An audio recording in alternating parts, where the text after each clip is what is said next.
Hey, what's up, guys? It's Marf, and welcome back to the rare occasional upload. Again, I apologize about being busy. Hopefully, within the next couple of weeks, I'll have a few more videos out for you guys and some news regarding Asphalt. Hopefully, we have some update news coming soon.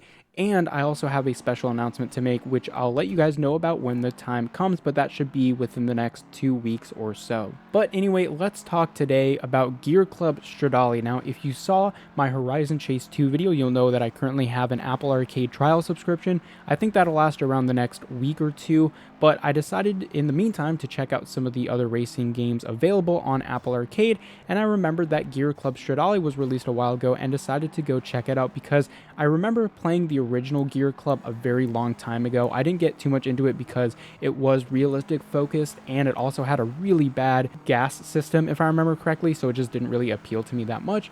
But of course, I don't think there has been any game on Apple Arcade that has a gas system, so I decided to check it out, and it was also just a new game. Now, a lot of people have been describing Stradale as the mobile Forza Horizon knockoff, and I can see where they're coming from. However, while I think Forza Horizon is a pretty boring game, it has good graphics and really good car models to sort of make up for it. You sort of play for the cars, not necessarily the gameplay, but in Gear.Club Stradale, none of those things are true. Personally, I think this is an incredibly boring game, and the graphics are surprisingly terrible. Now, I understand for Apple Arcade, they probably had to make it compatible with a bunch of different devices, like probably going back to like the iPhone 7 or something like that. But I would have thought that they could scale up the graphics quality to a recent iPhone like mine, which is the iPhone 12 Pro Max, which I assume is a pretty good phone by modern standards. I know now that it's 2 years old,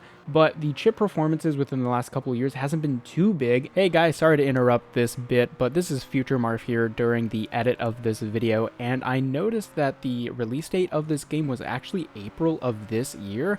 I thought it was released a lot longer ago than that, and so considering that it came out in this year, I guess my sentiment on the graphics is a bit worse than what I initially thought. Now, after playing one of the new tracks, I realized that at least that is pretty decent looking with the lighting, but nonetheless, I am going to replace this segment here because I said that this game was a year old, but that is clearly incorrect, so I apologize about that. But yeah, back to my slander of this game that really is just mediocre at best. Either way, what I'm trying to say is this game looks like it's straight up ripped out from Roblox. I can sort of understand the poor environment quality. I mean, they are pretty large environments and the lighting is somewhat okay. The textures are extremely poor. But what I was most surprised to find out is how terrible the car models are. They look like they're coming straight out of Asphalt 7 in terms of the exteriors, and the interiors aren't that much better than GT Racing 2, which came out like 10 years ago or something like that. So I am more disappointed by the car models in this game because I would have assumed a game focused on the experience of driving exotic cars would have paid a lot of attention to detail on the car models, but there are jagged edges everywhere and the reflections aren't good looking. Overall, I am extremely disappointed mainly by the car models. Now, let's talk about the boringness that I talked about because that is also a big aspect because again, in some racing games, maybe the graphics aren't that good, maybe the car models don't really stand out, maybe it's a low poly artsy game like Horizon Chase 2, but it should make up for it in gameplay, and this absolutely does not. Now, firstly, I want to get it out of the way that I know that this is a more realistic focused game, so I'm not expecting any barrel rolls at 190 miles an hour. I'm not expecting sharp turns or anything like that where you're going 200 and you just whip around a 90-degree bend. But at the same time, the steering felt completely unresponsive. It was very hard to know the steering angles of my device when I was playing on tilt controls because it just felt mushy. It didn't feel like my actions were very direct on the car, but also just the general mechanics of the game are really boring. Like, I feel like this is an alpha test of a game or something like that because there are 3 game modes, I think. There's normal race, time trial, and then a freaking balloon popping game mode.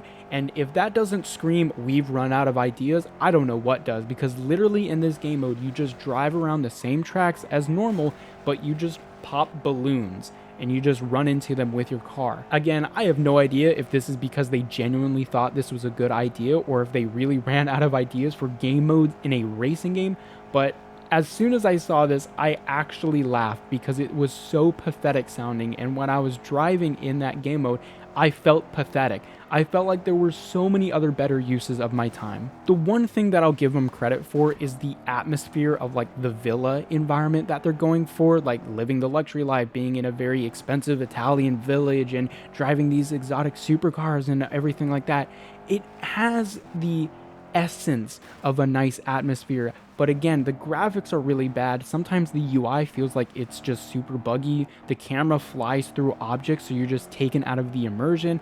The graphics in the menu look terrible, just as bad as they do while you're in a race. And there are just weird audio problems all throughout the game. For example, when you're starting a race in the 3-2-1, your engine just revs to max RPM and then shuts off instantly and then goes from, the acceleration RPM. It just sounds so unfinished. This definitely feels like Apple hired Eden Games to just make a racing game and check it off their list so they can put cars in the trailer for Apple Arcade. Now, there was recently an update, I believe, with a couple of new cars like the Bugatti Veyron, which you'll see in this video, and another environment, but I can't imagine that this game fundamentally changes to be something worthwhile. In my opinion, it is not worth it, at least to buy Apple Arcade for this game. If you already have Apple Arcade for other games, you might want to download this and try it. Maybe it's your cup of tea to just casually race some nice cars around very boring tracks.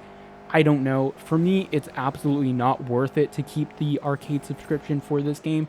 And besides recording for this video, I probably won't ever open this game again. Now, I am very curious to hear your guys' opinions on Gear.Club Stradale, because I know my opinions on realistic or simcade types of games are very different than what most people think. Like, for example, when I say that I think Forza Horizon is boring, many people think that that is a very hot and dumb take. So maybe you guys disagree with me on Gear.Club Stradale. I just think it looks like it's ripped straight out of Roblox. It doesn't feel very good to play, and the atmosphere just isn't quite there to make it an immersive experience. So overall, I would not recommend this game unless you already have Apple Arcade and are looking for something weird to try out.